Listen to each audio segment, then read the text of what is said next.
레위기 26장 40절부터 46절입니다. 오늘 본문의 배경이해입니다. 26장에 길게 소개되었던 하나님의 심판과 저주의 결론 부분입니다.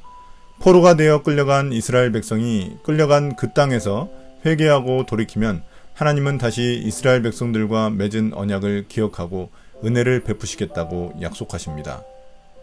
26장 40절부터 46절입니다. 회복에 대한 약속. 그러나 그들이 자기들이 지은 죄와 조상들이 지은 죄, 곧 그들이 나를 배신하고 나에게 반항한 허물을 고백하면 또 그들이 나를 거슬렀으므로 내가 그들을 거스르지 않을 수 없었다는 것과 그래서 내가 그들을 원수가 사는 땅으로 보냈다는 것을 깨닫고 할례받지 못한 그들의 마음이 겸손해져서 자기들이 지은 죄로 벌을 기꺼이 받으면 나는 야곱과 맺은 언약과 이삭과 맺은 언약과 아브라함과 맺은 언약을 기억하고 또 그 땅도 기억하겠다. 그들에게 버림받은 그 땅은 오히려 그들이 없는 동안 폐허로 있으면서 안식을 누릴 것이다.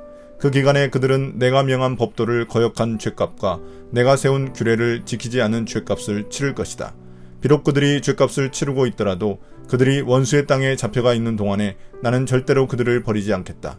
미워하지도 않고 멸망시키지도 않겠다. 그래서 그들과 세운 나의 언약을 깨트리지 않겠다. 내가 주 그들의 하나님이기 때문이다. 그들을 돌보려고 나는 내가 이집트 땅에서 이끌어낸 그 첫 세대와 맺은 언약을 기억할 것이다.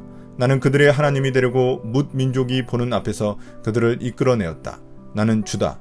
이상은 주님께서 시내산에서 모세를 시켜 주님과 이스라엘 자손 사이에 세우신 여러가지 규례와 법도와 율법이다. 마지막으로 회복에 대한 하나님의 약속입니다. 이스라엘이 비록 하나님과의 언약을 깨뜨렸지만 하나님은 그의 백성을 포기하지 않으실 것입니다. 그러나 조건이 있습니다. 이스라엘 백성들이 회개하고 돌이켜야만 회복이 있습니다. 자신들이 지은 죄를 고백하고 그 결과 하나님의 심판을 기꺼이 받아들이고 인내한다면 그들에게 회복의 기회가 있습니다. 그러면 하나님은 이스라엘의 조상과 맺은 언약을 기억하시고 그들을 약속의 땅으로 다시 돌아오게 하실 것입니다.